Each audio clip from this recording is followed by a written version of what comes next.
I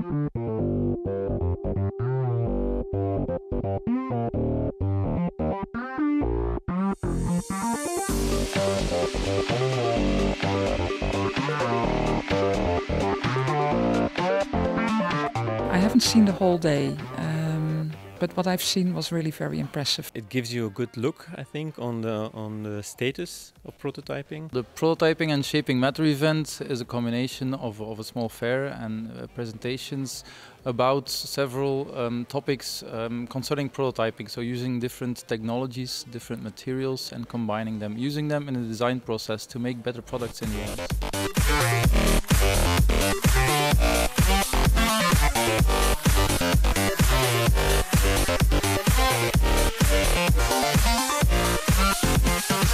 What we want to do is give an inspiration to them.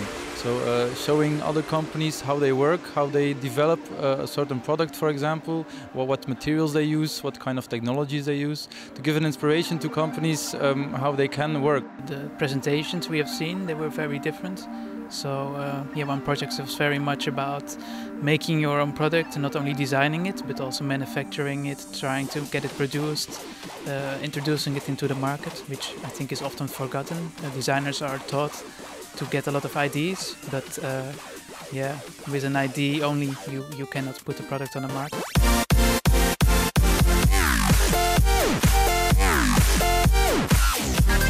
I think if you sit only in your own lab, you never learn what others are experiencing, so it's always good to get together and exchange experiences. It's interesting. I saw a lot of things. The speakers are a lot of are really focused on material and material design.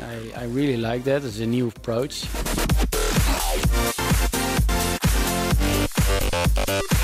It was about making solutions for things that you like to take when you are going to travel.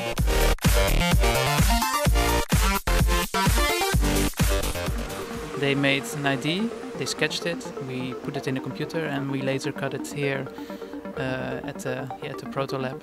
And they had a result at the end of the 3 hours, so it's quite amazing. I started with no idea what we have to do, but after meeting Christel, we're starting getting new ideas, and now we have an excellent product.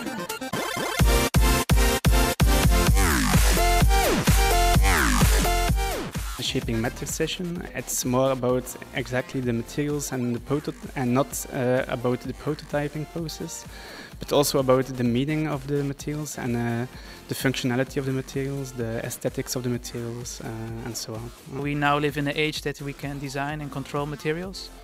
So we, as designers, we should also learn to control materials and also to describe what kind of materiality we want in the product and not only define its shape.